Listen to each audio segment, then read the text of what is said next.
Okay, so good afternoon, everyone. Good afternoon. तो last class में अच्छा, इसमें से कितने स्टूडेंट्स ऐसे हैं जिन्होंने लास्ट क्लास का बैकअप नहीं किया है? तो this class will be of no use. और कोई ऐसा स्टूडेंट? ओके, ठीक है, चलेगा. और कोई ऐसा स्टूडेंट जिसने लास्ट लेक्चर नहीं किया था?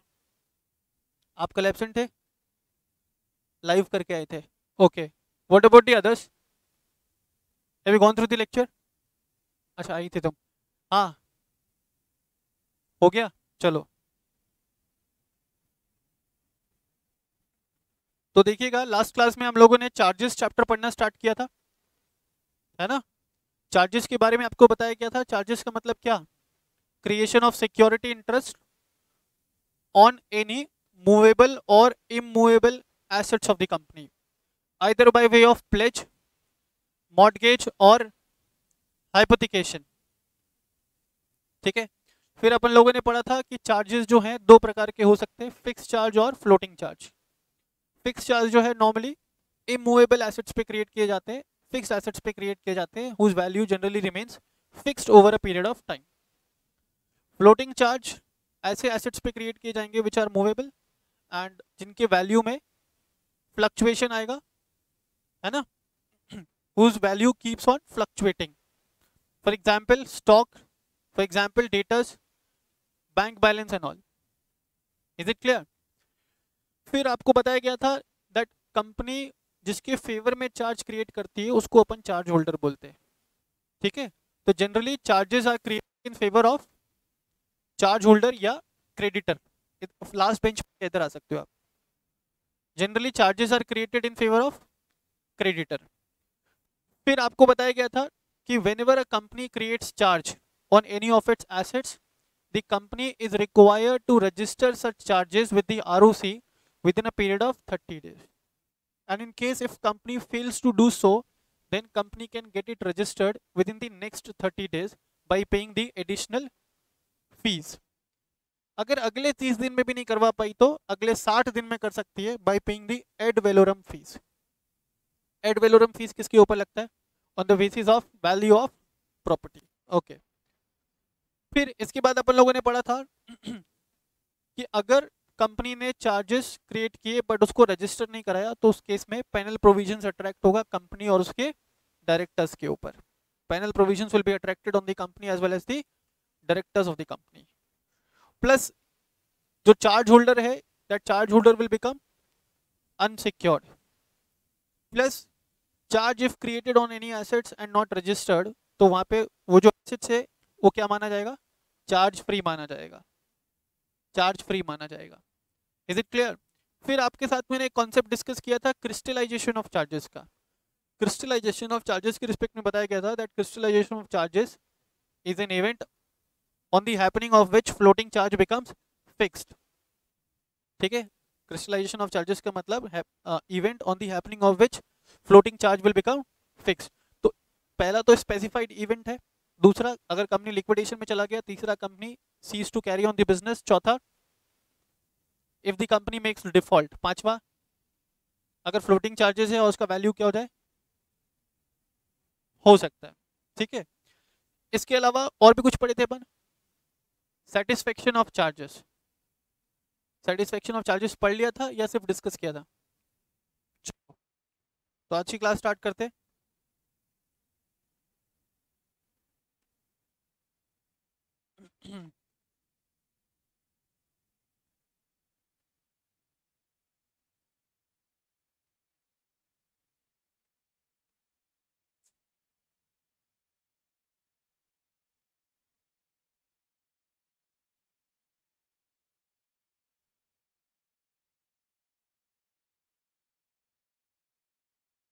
Satisfaction of charges. Satisfaction of charges का मतलब क्या? Company will be making an application to the ROC when the payment of डेब्ट in respect of in full. Payment made in full का मतलब क्या था? 100 द पेमेंट. 100% पेमेंट मतलब principal trust is been paid. चलिए देखते हैं एक बार. satisfaction of charges means full payment of the outstanding loan amount, and after making full payment to the bank or charge holder, the company has to inform to the ROC for registration of satisfaction of charges. और अगर ROC ने satisfaction of charges register कर लिया तो वहां पे उसका क्या इफेक्ट पड़ेगा? Asset on which charge was created will become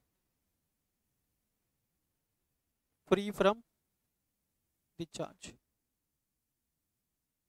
Assets on which charge was created will become free from the charge. Registration of satisfaction. सबसे पहले ROC को नोटिस देना है फॉर्म नंबर CHG4 में. ROC के पास जैसे ही नोटिस आएगा, मैंने आपको बताया था ROC कंफर्मेशन लेगा किससे? लेंडर से. ठीक है, लेंडर को इन्फॉर्म किया किसने? ROC ने. अब यहाँ पे लेंडर के पास 14 डेज का टाइम पीरियड है टू रेज एनी ऑब्जेक्शन. अब अगर लेंडर का पेमेंट नहीं हुआ रहेगा तो lender will raise the objection, but in case अगर उसका पेमेंट हो गया ही वोंट रेज एनी ऑब्जेक्शन. तो 14 डेज का समय दिया गया है लेंडर को टू रेज द ऑब्जेक्शन, है ना. और अगर with in a period of 14 days lender do not raises any objection तो वहां पे ROC will make an entry of what? Satisfaction of charge. Clear है? तो जैसे ही satisfaction of charges का एंट्री लगाया, जो एसेट्स के ऊपर चार्ज क्रिएट किया गया था, that asset will become charge free. तो अभी तक के डिस्कशन में आपने दो फॉर्म नंबर्स पढ़ा है. पहला आप लोगों ने पढ़ा था क्रिएशन ऑफ चार्ज से रिलेटेड, जो कि था CHG1. सेटिस्फेक्शन ऑफ चार्ज के लिए CHG4. ये दो फॉर्म नंबर्स याद रहेंगे. ठीक है, कोई बेवकूफी होगा जो भूल जाएगा. पढ़ लीजिए एक बार. The company shall give note intimation to the ROC in respect of the full payment और satisfaction in full of any charge within 30 days from the date of such payment or satisfaction in form CHG4 with the fees. If the satisfaction of charge is not filed within 30 days from the date on which the payment of satisfaction, the ROC shall not register the same unless the delay is condoned. Condoned का मतलब है excused. तो satisfaction of charges के लिए application कितने दिन में लगाना है? Within a period of 30 days. कहां से? From the date of making the payment in full. फिर आगे आपको दिया हुआ है on the receipt of such intimation the ROC shall issue a notice to the charge holder calling a show cause within such time not exceeding 14 days regarding the full payment or the satisfaction of charges. Simple है ये, simple है. Next, opposition of charges. If no cause is shown by the charge holder of the charge, the ROC shall order that a memorandum of satisfaction shall be entered in the register of charges maintained by the ROC, and then it will inform the company. If the cause is shown to the ROC, they shall record a note to that effect in the register of charges and shall inform the company accordingly. देखो, ROC को application लगाया आपने for making entry of satisfaction of charges. ROC ने confirmation लिया किससे? Creditor से. Creditor ने objection raise किया तो सेटिस्फेक्शन ऑफ चार्जेस की एंट्री नहीं होगी और उसका जो ऑब्जेक्शन है वो नोट करेगा. कौन? ROC. Is it clear? लेकिन अगर क्रेडिटर ने कोई ऑब्जेक्शन रेज नहीं किया तो certificate of registration of satisfaction. After completion of the above formalities, ROC will issue a certificate of registration for satisfaction in form number CHG4. कोई दिक्कत यहाँ पे? कोई दिक्कत? बोलिए. चलिए, तो रजिस्ट्रेशन ऑफ चार्जेस आप लोगों ने पढ़ लिया, सेटिस्फेक्शन ऑफ चार्जेस आप लोगों ने पढ़ लिया. अब एक नेक्स्ट कॉन्सेप्ट देखिए, मॉडिफिकेशन ऑफ चार्जेस. मैंने आपको जब ओवरव्यू दिया था इस चैप्टर का, उसमें बताया था मॉडिफिकेशन ऑफ चार्जेस का मतलब क्या था? Making any change in the terms and conditions of creating the charge. ठीक है, तो मैं बोल रहा हूं making any change in the terms and conditions. तो वो टर्म्स एंड कंडीशंस में क्या चेंजेस हो सकते हैं भाई? पहले फ्लोटिंग था, अभी फिक्स्ड हो गया. It is one of the case. दूसरा, सेम एसेट्स के ऊपर कोई सब्सिक्वेंट चार्ज क्रिएट हुआ, दूसरा। तीसरा, जो लोन अमाउंट था ना जिसके रिस्पेक्ट में चार्ज हैज बीन क्रिएटेड, वो लोन अमाउंट रिवाइज कर दिया गया, रिवाइज करके मतलब बढ़ा दिया गया, ठीक है। चौथा, लोन रीपेमेंट का जो टाइम पीरियड था ना, that time period has been extended. मान लो कि मैं कंपनी हूं और मैंने लोन लिया है for a period of 2 years, है ना, 2 साल कंप्लीट हो गए and the loan is due for repayment. लेकिन मैं जाकर के लेंडर से रिक्वेस्ट करता हूं कि भाई as of now I am not in the situation to repay your loan, तो मैं चाहता हूं कि तुम जो टाइम लिमिट है ना उसको एक्सटेंड कर दो, और तुम चाहो तो इसके बदले अपना रेट ऑफ इंटरेस्ट बढ़ा लो। तो लेंडर ने क्या किया, 2 साल की जगह टाइम लिमिट बढ़ा कर दिया 3 साल, और रेट ऑफ इंटरेस्ट जो था 10 से बढ़ा करके कर दिया 12%। तो यहाँ पे भी क्या हो रहा है, टर्म्स एंड कंडीशंस में चेंज आ रहा है। तो this will also be called as modification of charges. या तो टेन्योर बढ़ा दिया या रेट ऑफ इंटरेस्ट बढ़ा दिया। तो ये कुछ एग्जाम्पल्स हैं किसके, मॉडिफिकेशन ऑफ चार्जेस के। तो पहले अपन इसको नोट डाउन कर लेते हैं, हेडिंग लगाना मॉडिफिकेशन ऑफ चार्जेस।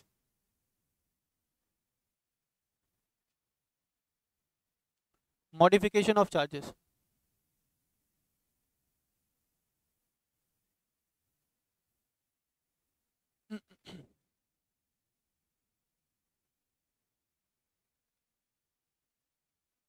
लिखना मॉडिफिकेशन ऑफ चार्जेस के लिए।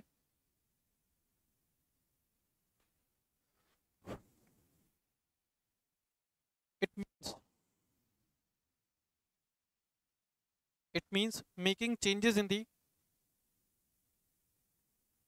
it means making changes in the terms and conditions of the charges.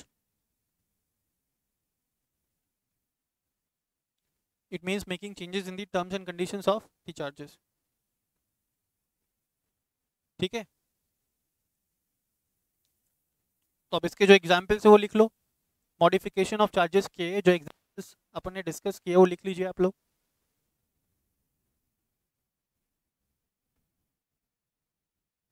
क्या क्या एग्जाम्पल था, conversion of floating into fixed, लिखो पहला, conversion of floating into fixed.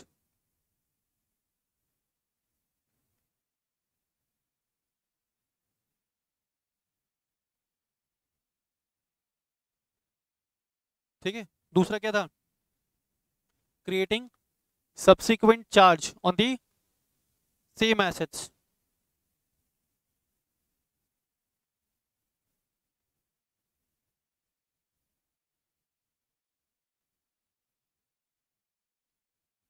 तीसरा क्या था, extension of the time limit.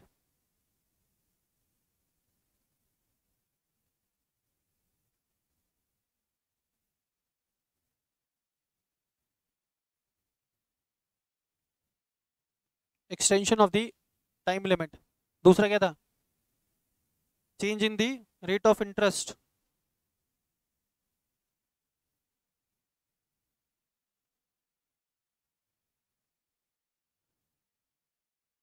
और भी कुछ था, मॉडिफिकेशन के एग्जाम्पल में और भी कुछ चीजें बताई, change in the loan amount.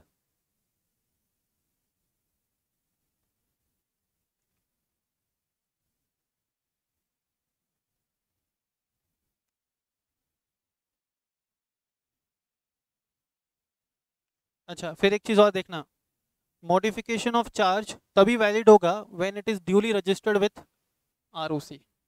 जैसे क्रिएशन ऑफ चार्ज तभी वैलिड था when it is duly registered with ROC, similarly modification of charge will be valid only when it is duly registered with the ROC within a period of 30 days, within a period of 30 days। ये समझ में आ रहा है, modification of charge valid कब होगा, जब उसको duly register कराया गया हो आरओसी के पास, that too within a period of 30 days. Sir 30 दिन में नहीं करवा पाए तो अगर 30 दिन में नहीं करवा पाए तो आपके पास एक ऑप्शन है, bye paying additional fees you can get it registered with the ROC in the next 270 days. ठीक है, in the next 270 days to the ROC. Provision कुछ ऐसा बोलता है कि 30 दिन में करा लो, नहीं तो 300 दिन में करा लो. प्रोविजन क्या बोलता है? 30 दिन में करा लो या तो 300 दिन में करा लो. तो 30 या 300, तो 30 और 300 के बीच में डिफरेंस कितने का? 270 का. एक्सटेंशन कितना मिलेगा? 270 डेज का, by paying additional fees to the ROC. Is it clear?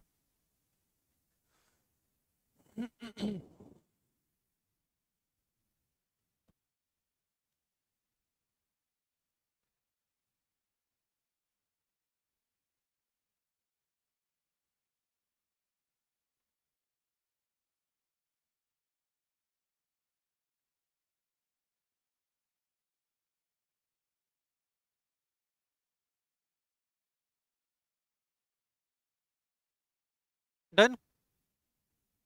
चलो आगे. नेक्स्ट आ जाओगे. Registers and recording of charges. Companies register of charges. Come to this part. Every company is required to keep a register of charges in form number CHG 7. तो अभी तक कितने form number याद हो जाने चाहिए? CHG 1 application for registration, CHG 4 application for satisfaction of charges, and next is CHG 7 register of charges. So every company is required to keep a register in form CHG 7 of all the floating and fixed charges containing a short description of the property charge. ये भी मैंने आपको बताया था last lecture में. The amount of the charge and the names of the person entitled to the charge या name of the charge holder. हाँ या ना? Further, every company must keep at its registered office a copy of every instrument creating any charge. The register of charge shall be preserved permanently. कंपनी को register of charge permanent basis पे maintain करना पड़ेगा उनके registered office पे. ठीक है, एक लाइन लिख लीजिए, ऐसा याद रहेगा. लिखो,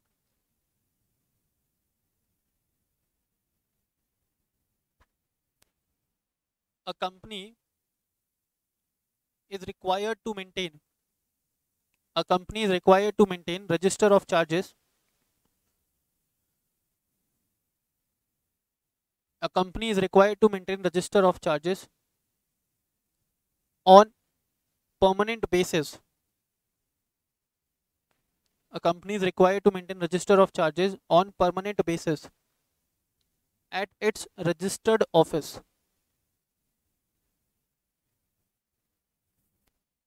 And the instrument through which charge is created or modified, and the instrument through which charge is created or modified is to be preserved for a period of 8 years. मतलब वो जो डॉक्यूमेंट है ना फॉर क्रिएशन ऑफ चार्जेस को अपन more specifically बोलते हैं charge deed, है ना? क्या बोलते हैं मोर स्पेसिफिकली? Charge deed. वो कंपनी को मेंटेन करना है कब तक? 8 साल तक, from the date of creation of such charge deed.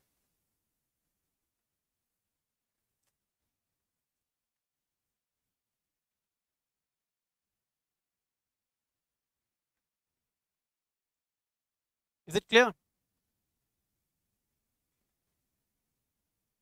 Next देखिए. तो यहाँ पे आप लोगों ने देखा कि कंपनी को रजिस्टर ऑफ चार्जेस मेंटेन करना है अपने रजिस्टर्ड ऑफिस पे ऑन परमानेंट बेसिस. फिर दूसरा पढ़ा कि जो इंस्ट्रूमेंट क्रिएटिंग चार्जेस है या इंस्ट्रूमेंट मॉडिफाइंग दी चार्जेस है वो मेंटेन करना है 8 साल तक, है ना? अब अगर किसी बंदे को वो रजिस्टर ऑफ चार्जेस इंस्पेक्ट करना है सो एज टू डिटरमाइन कि जिन एसेट्स के रिस्पेक्ट में कंपनी उसके साथ ट्रांजैक्शन कर रही है क्या उन एसेट्स पे कोई प्रायर चार्ज तो नहीं क्रिएटेड है. तो weather a person can inspect register of charges. देखेंगे, the register of charges and instrument of charges shall be kept open for inspection during the business hours by the members or by the creditors or by any person subject to reasonable restrictions as the company by its articles impose. तो register of charges are open for inspection by any person, ठीक है, are open for inspection by any person subject to such restrictions as imposed by the articles of the company. कोई दिक्कत यहाँ पे? Next, the register of charges and the instrument of charges kept by the company shall be open for inspection by any member or creditor of the company without fees or by any person on the payment of fees. मतलब creditor और member के लिए free हो सकता है और किसी भी outsider के लिए company inspection available करा सकता है on the payment of certain fees as may be determined by articles of the company. ठीक है?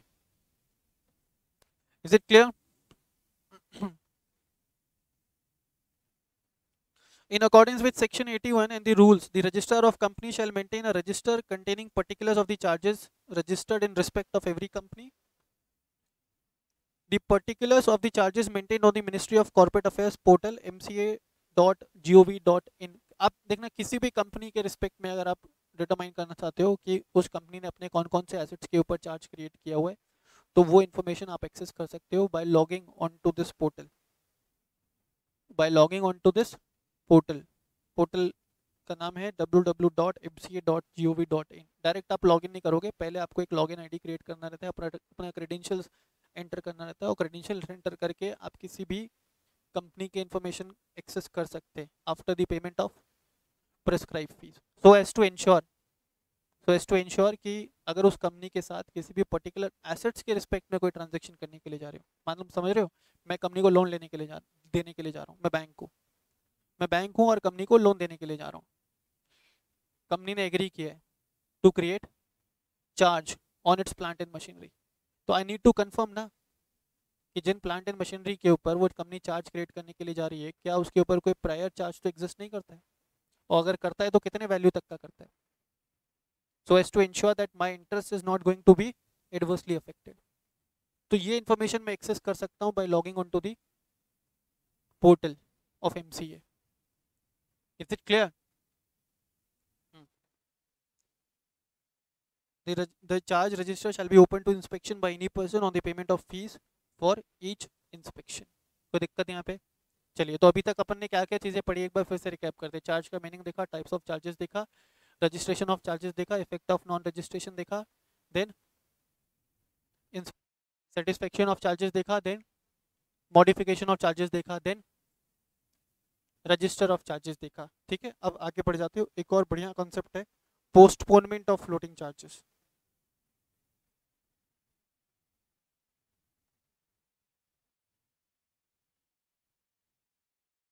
Postponement of floating charges.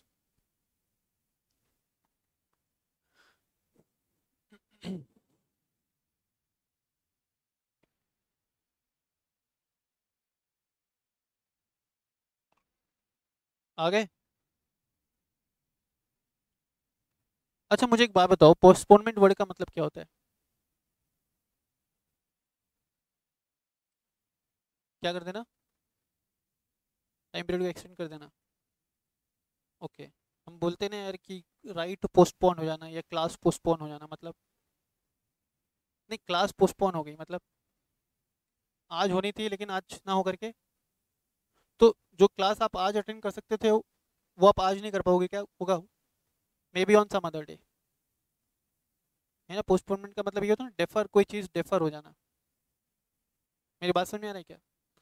तुमको मैंने लास्ट क्लास में बोला था कि भाई फ्लोटिंग चार्ज के अपने ही लिमिटेशंस है ना.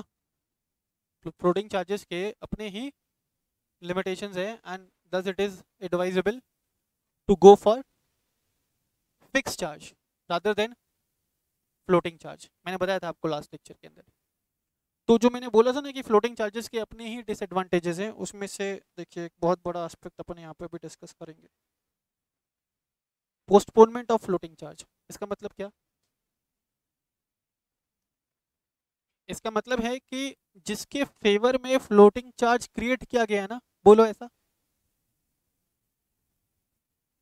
बोलो फिर से एक बार बोलो, जिसके फेवर में फ्लोटिंग चार्ज क्रिएट किया गया है उसके राइट्स पोस्टपोन हो जाएंगे, और उससे पहले the following persons can exercise the rights over the assets on which floating charge was created by the company। अब जो तुमने बोला ना, एक बार लिख लो तो, पोस्टपोनमेंट ऑफ फ्लोटिंग चार्ज का पहले मतलब लिख लो। याद भी है क्या बोला था?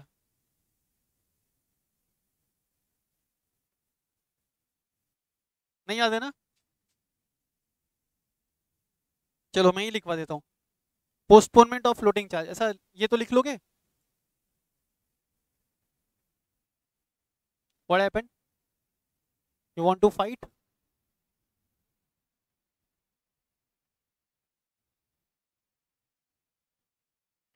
You can fight.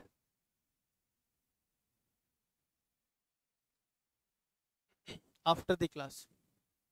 यस, लिखा पोस्टपोनमेंट ऑफ फ्लोटिंग चार्जेस। अब इसका मतलब लिखो, लिखिए इसका मतलब।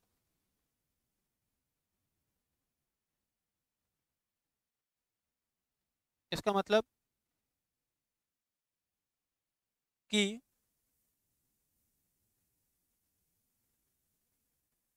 फ्लोटिंग चार्ज होल्डर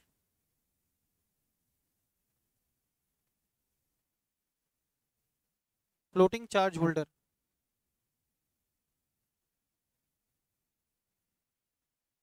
के rights over the assets, floating charge holder के rights over the assets on which floating charge was created will get postponed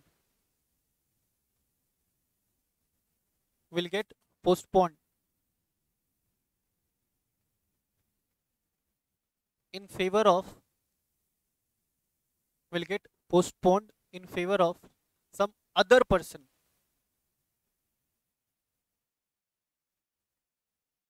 will get postponed in favor of some other person if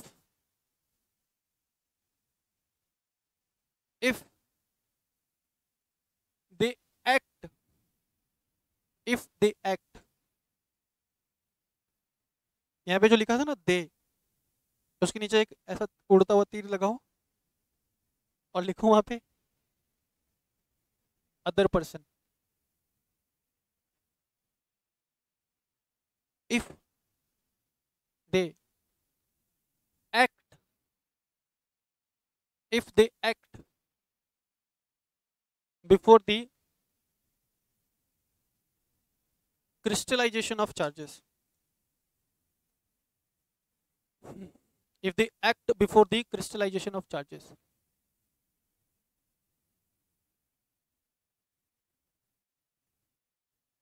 समझे क्या लिखा? बोला floating charge holder को rights नहीं मिलेगा, उनके rights postpone हो जाएंगे। और राइट्स कौन ले जाएगा? कोई और व्यक्ति।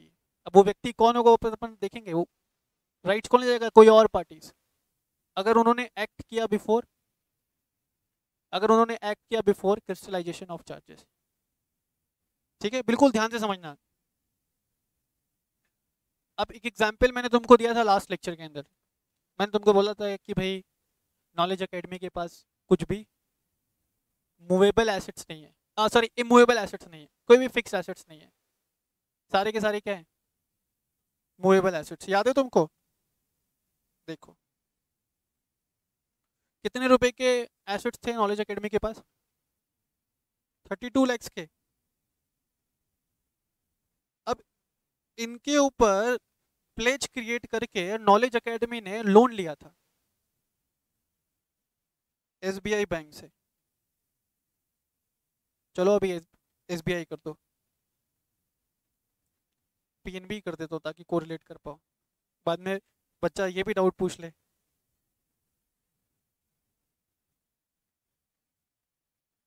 रात को 2 बजे मैसेज करे है। पहले एग्जाम्पल में तो पीएनबी बोला था, तो एग्जाम्पल में एसबीआई कर दिया। तो एसबीआई फॉलो करे या पीएनबी फॉलो करे? यस। तो एसेट्स का वैल्यू कितना है? 32 लाख रुपए। और लोन कितने का था?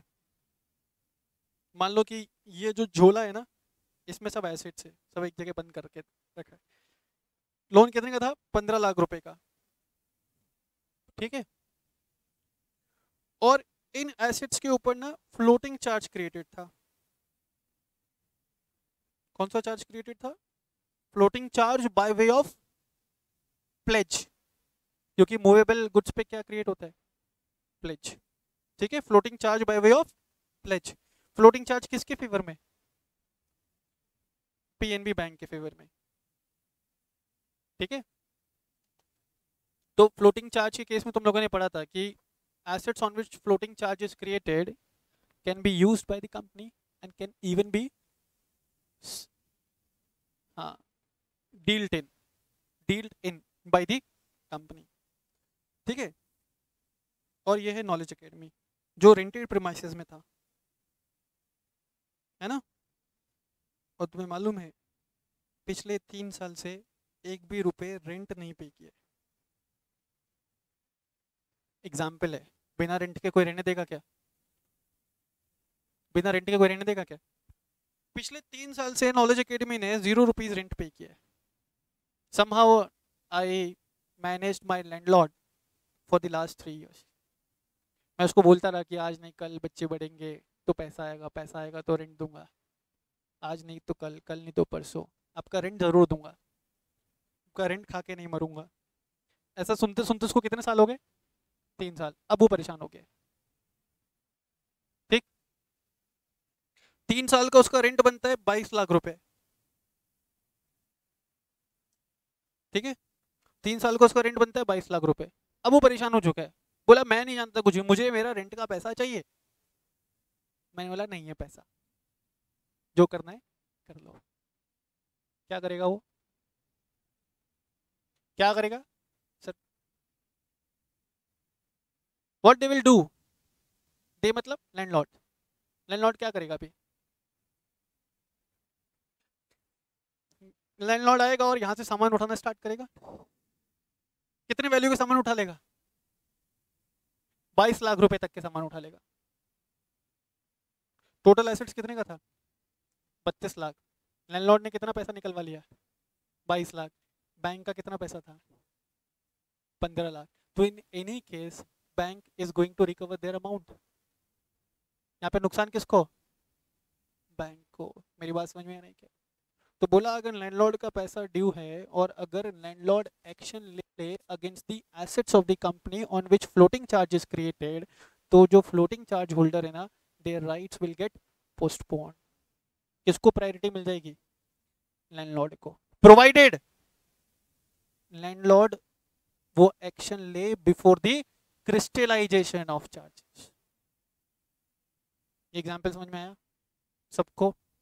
तो जो आपको समझ में आया ना वो अपने नोटबुक में लिख लो, क्योंकि जब आप इसको पढ़ोगे ना तो फिर आपको डाउट आएगा। अगर अभी समझ में आ गए एग्जाम्पल तो प्लीज लिख लीजिए। मैडम आप बुक में कहाँ लिखोगे? आपके पास कॉपी है? कॉपी में पेजेस भी है खाली पड़े हुए, यूज करो उसको। आप तो बुक में ही लिख रही हो।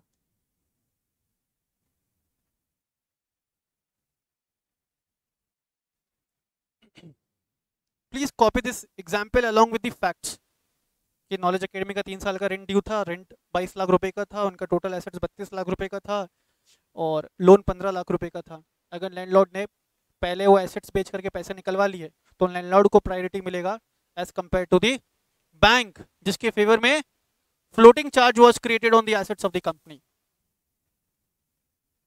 क्लियर?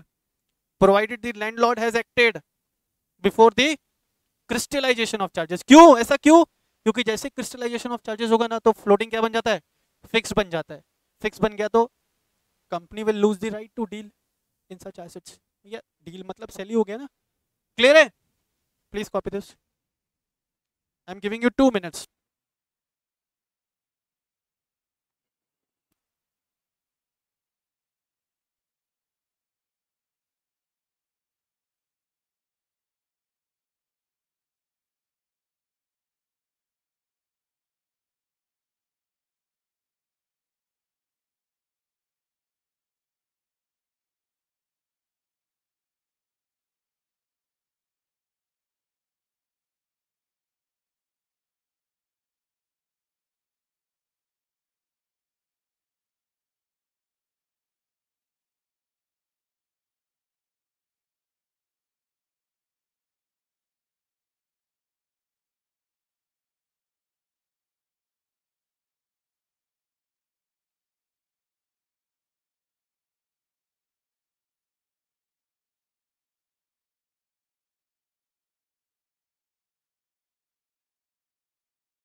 Is done.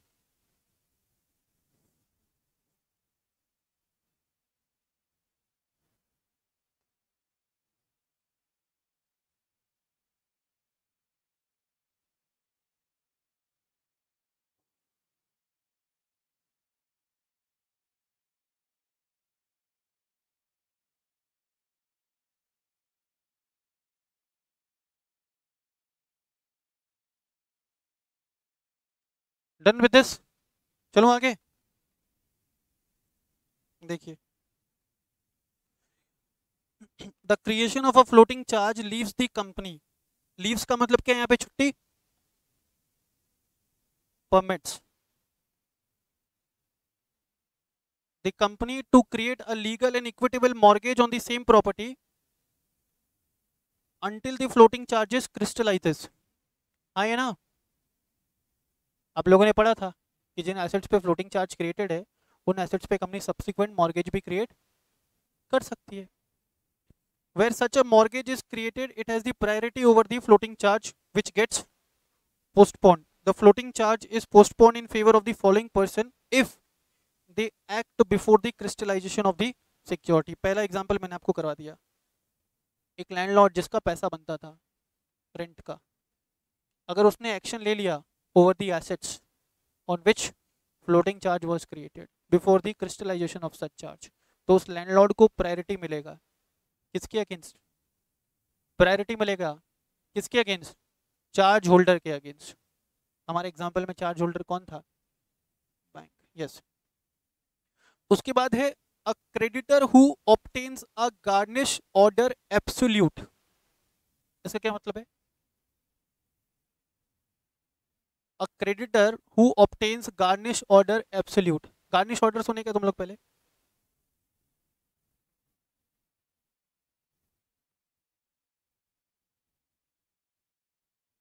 कभी नहीं सुने?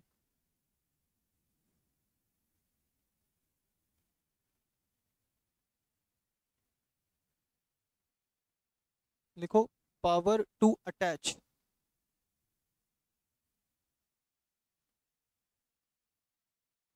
the assets.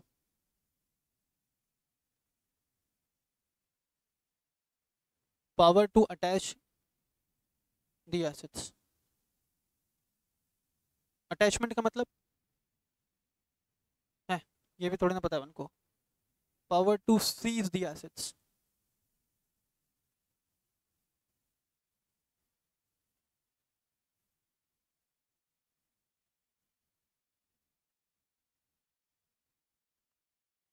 ठीक है. अब देखो ये कैसे काम करेगा.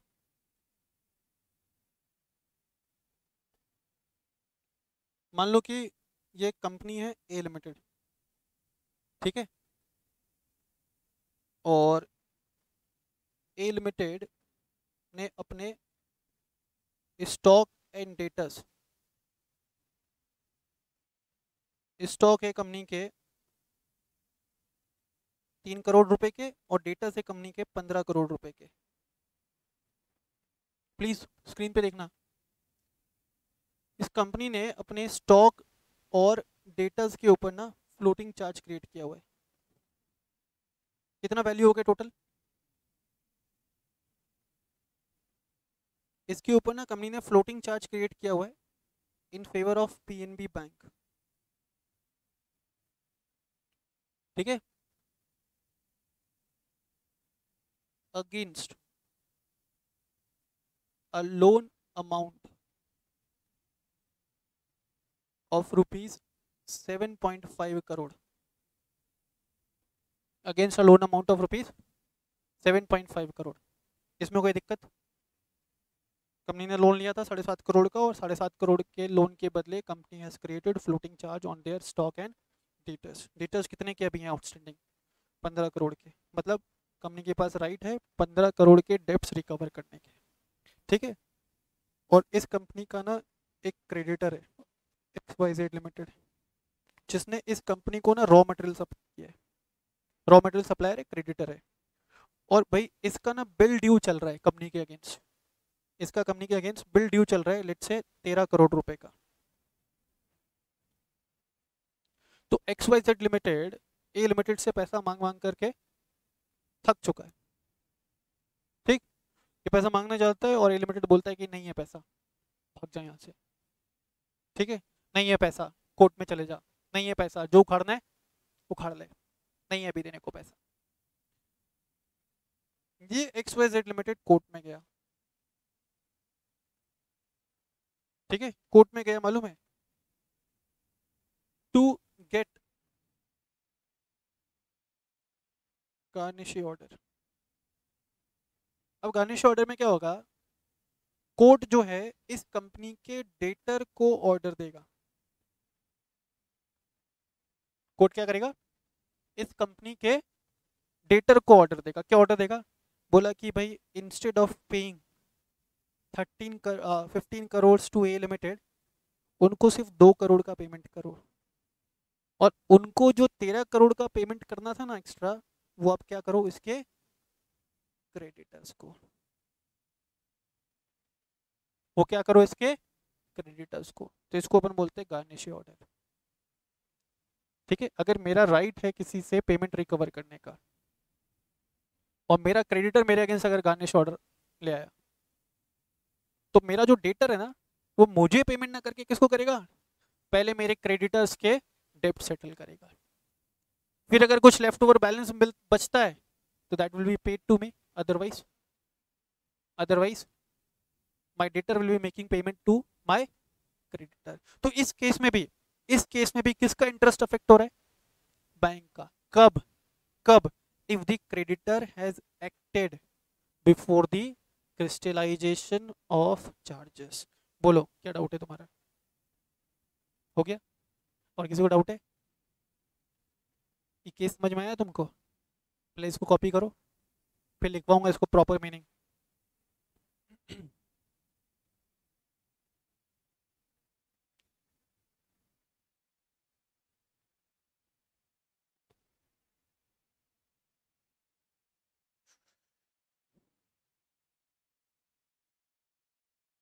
जल्दी जल्दी लिखने का, और फैक्ट्स भी लिखने का इसका, बिना फैक्ट्स के सिर्फ चित्र बना करके तुमने छोड़ दिया तो कुछ भी समझ में नहीं आएगा बाद में। अगर डेटर नहीं होते तो गार्निशी ऑर्डर नहीं पास हो सकता, इतना सिंपल है। हाँ,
140।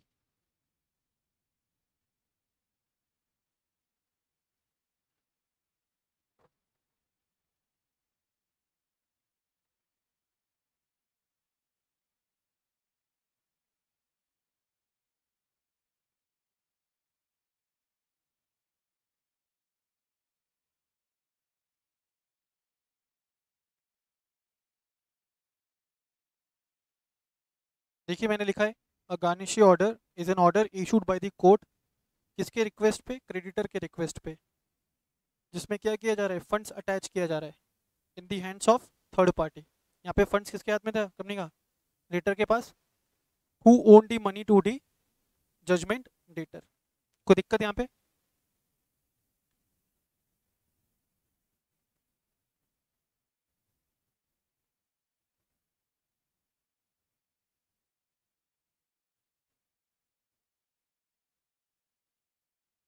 तो यहाँ पे तुम और अच्छे से एक्सप्लेनेशन के लिए क्रेडिटर की जगह पे एक्स वाई जेड लिमिटेड लिख सकते हो इन द गिवन केस। और डेटर कौन है यहाँ पे, जजमेंट डेटर कौन है, एबीसी लिमिटेड, ए लिमिटेड है ना।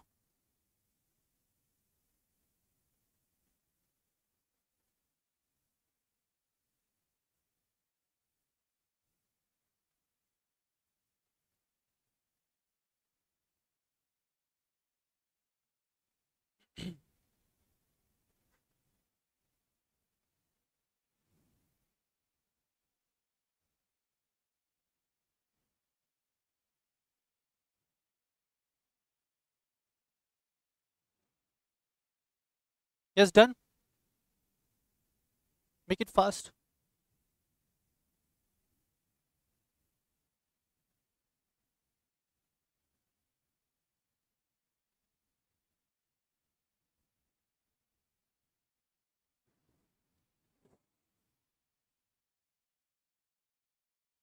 हटा दूं? ओके, अब आ जाओगे, फर्स्ट पॉइंट हो गया, सेकंड पॉइंट हो गया, थर्ड पॉइंट आप पे आ जाओ। A judgment creditor who attaches goods of the company and gets them sold. But if the goods are not sold and the debenture holders take action in the meantime, the floating charges has the priority. इसको भी side में रखो। देखिए next case क्या बोलता है समझना। Company के क्रेडिटर्स का पैसा ड्यू है, क्रेडिटर्स पैसा मांग रहे हैं, कंपनी दे नहीं रही है, तो क्रेडिटर्स क्या करेंगे, भाई मैं किसी से पैसा मांगता हूँ, किसी कंपनी से पैसा मांगता हूँ, कंपनी नहीं दे रही है, what will I do, what will I do. Garnishee order her case में ऐसा जरूरी नहीं है ना, जैसा अभी एक बच्ची ने बोला था, company do not have sufficient debtors. तो अगर सफिशिएंट डेटर्स नहीं है तो समझना मेरे पास क्या रेमेडी अवेलेबल है, मैं ए लिमिटेड से पैसा मांगता हूँ, ठीक है, मांग मांग के थक चुका हूँ, ए लिमिटेड मना कर रही है, I will go to the court, file a suit against the A limited for recovery of my dues. Court क्या ऑर्डर देगा, कोर्ट क्या ऑर्डर देगा, उसके एसेट्स को बेचो और अपना पैसा निकलवा लो।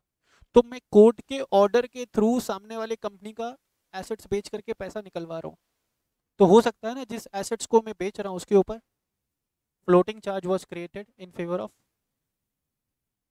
एनी चार्ज होल्डर, तो उस चार्ज होल्डर के आगे प्रायोरिटी किसको मिल जाएगा, मुझे, मैं कौन, creditor. I have acted before the crystallisation of charges. Is it clear? Point number 1, point number 2, point number 3 सबको। Come to the next part.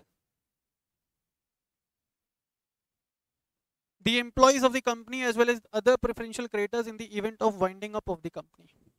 अगर कंपनी के एम्प्लॉयज का कोई सैलरी रेम्यूनरेशन ड्यू है ना, या दूसरे preferential creditors, preferential creditors as the name suggest they will get preference against the other creditors. तो प्रेफरेंशियल क्रेडिटर्स में देखो कौन कौन आ सकते हैं, कंपनी के अगेंस्ट अगर कोई स्टैट्यूटरी पेमेंट ड्यू है, मान लो कि इनकम टैक्स का पैसा ड्यू है, जीएसटी का पैसा ड्यू है, कोई स्टैम्प ड्यूटी का पेमेंट ड्यू है, स्टैट्यूटरी ड्यू समझते हो, जो उसको पे करना था अथॉरिटीज को, तो वो सारे पेमेंट्स किस कैटेगरी में आ जाएंगे, प्रेफरेंशियल क्रेडिटर्स की कैटेगरी में।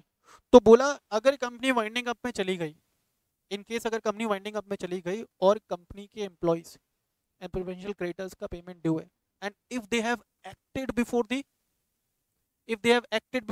crystallization of charges, they will get priority against the charge holder in whose favor floating charge was created. Is it clear? तो देखो पॉइंट नंबर 1 एंड 2 तो मैंने आपको लिखवा दिया था, 4 मैंने आपको एक्सप्लेन कर दिया, आप लिख लीजिए इसको। होगा क्या अगर आप अभी लिखोगे नहीं ना, बाद में जब भी इसको रिवाइज करने के लिए बैठोगे you will forget. Please write down third and fourth.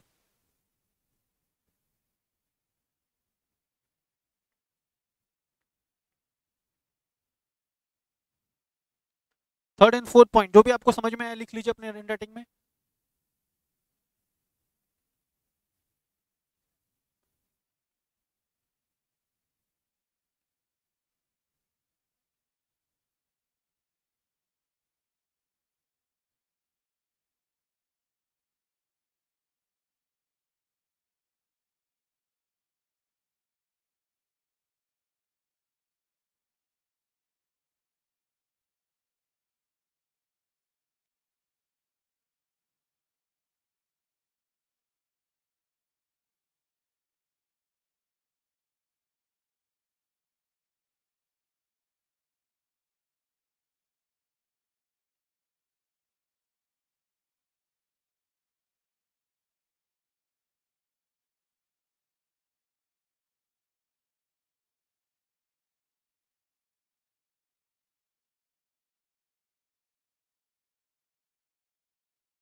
Done.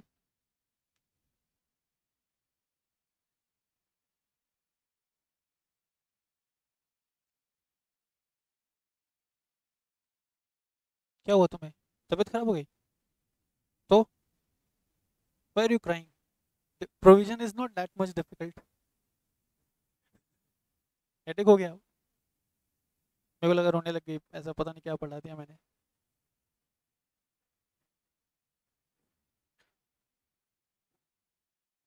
एक बार एक ऐसी स्टूडेंट भी थी बैच के अंदर, वो पढ़ते पढ़ते रोने लग जाती थी. तो उससे पूछते कि भाई क्यों रो रही है, तो शी वाज लाइक कि समझ नहीं आ रहा है.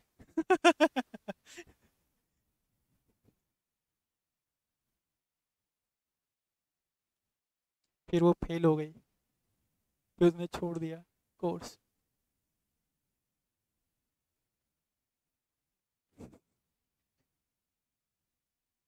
यस, हो गया थर्ड एंड फोर्थ पॉइंट. अब देखिए fifth point, higher purchase agreement के बारे में जानते हैं आप? क्या होता है हायर परचेज एग्रीमेंट में? मैंने कोई गुड्स हायर परचेज पे खरीदा, तो मैं उसका ओनर कब बनूंगा? जो एसेट मैंने हायर परचेज पे खरीदा है ना, उस एसेट्स पे प्रायोरिटी हमेशा किसको रहेगा? सेलर को.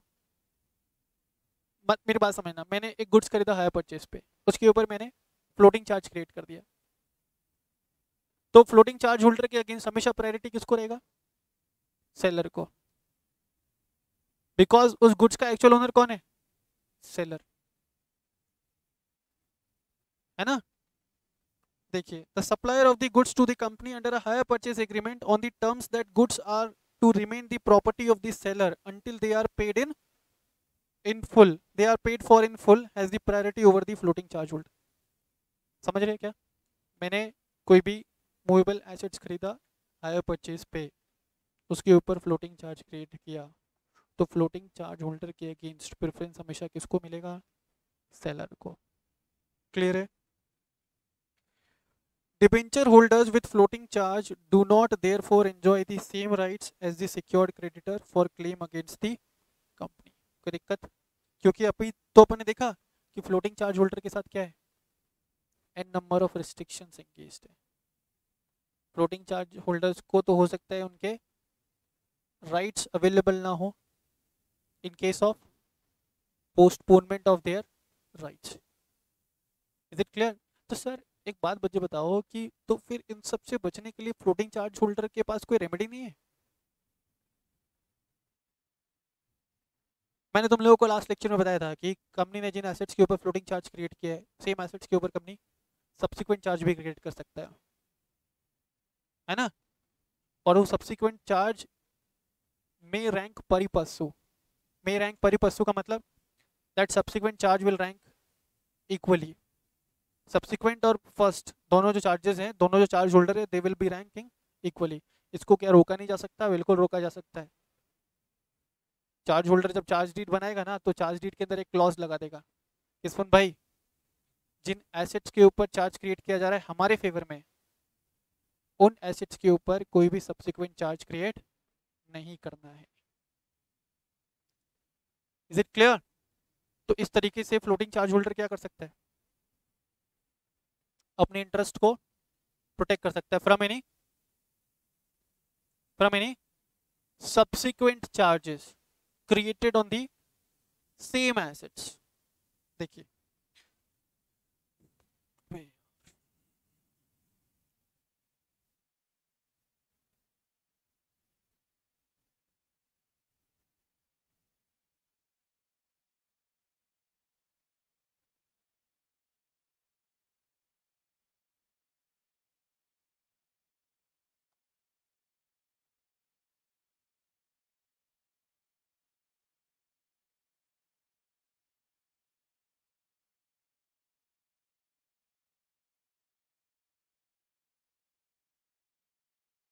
चला गया।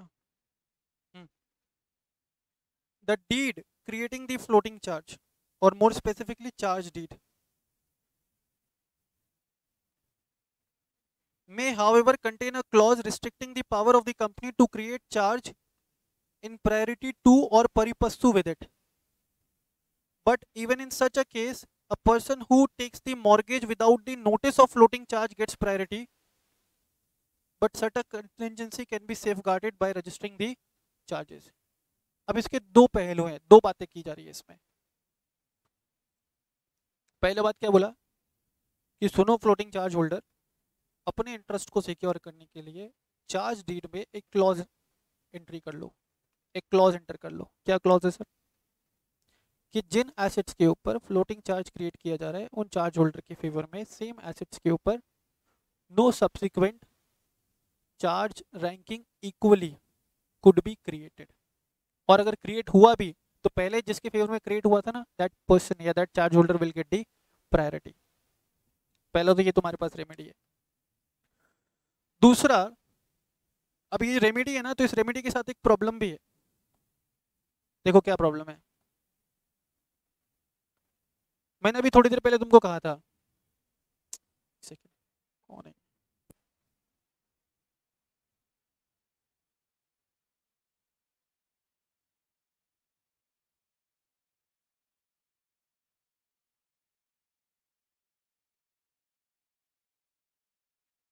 यस, क्या बोला था मैं? क्या बोला था? हाँ, चार्ज होल्डर अपने इंटरेस्ट को सिक्योर कर सकता है by inserting a clause in the charge deed. क्या? कि भाई जिन एसेट्स के ऊपर हमारे फेवर में चार्ज क्रिएट किए हो ना, उन एसेट्स के ऊपर कोई subsequent charge ranking equally create नहीं हो सकता है। ये तो सोल्यूशन है। अब इस सोल्यूशन के साथ एक प्रॉब्लम और अटैच हो सकता है। वो क्या प्रॉब्लम है समझना। ए तू खड़ा हो जा, खड़ा हो जा तू। हाँ, मान लो कि ये चार्ज होल्डर है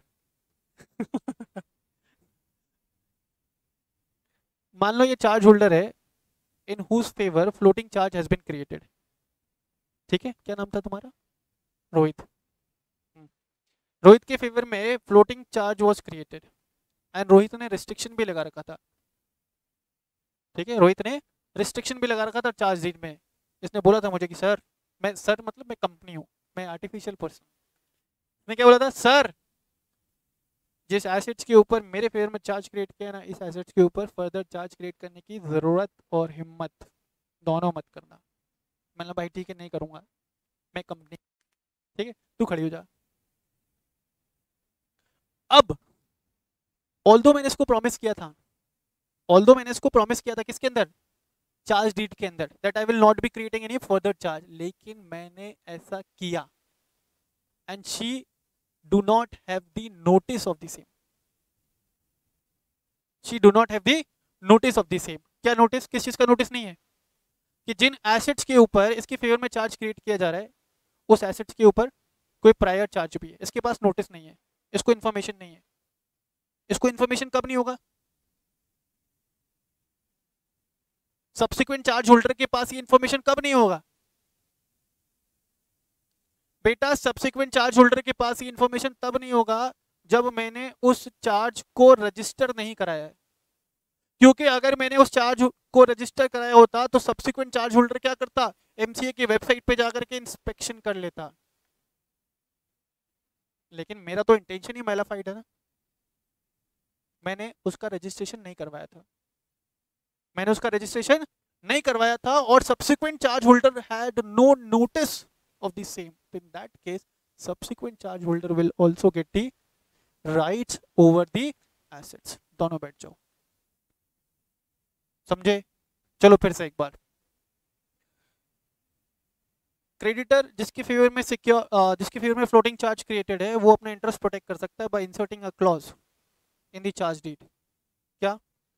कि भाई जिन एसेट्स पे तुमने हमारे फेवर में चार्ज क्रिएट किया है सेम एसेट्स पे कोई फर्दर चार्ज क्रिएट नहीं करोगे। ठीक है, अब उस फ्लोटिंग चार्ज होल्डर को सिर्फ इतनी बातें नहीं बोलनी है, उसको ये भी इंश्योर करना है कि कंपनी ने क्या किया हो, उस चार्ज को रजिस्टर कराया हो, तभी उस चार्ज से रिलेटेड, उस एसेट के ऊपर चार्ज से रिलेटेड इन्फॉर्मेशन अवेलेबल होगा एमसी की वेबसाइट पे, और तभी कोई जो फर्दर चार्ज होल्डर है इंस्पेक्ट कर पाएगा इन्फॉर्मेशन। लेकिन अगर कोई दूसरा पर्सन, कोई इन्फॉर्मेशन नहीं है because company has not registered the charges, तो इन दैट केस जो दूसरा चार्ज होल्डर है उसको भी राइट्स मिलेगा ओवर द एसेट्स।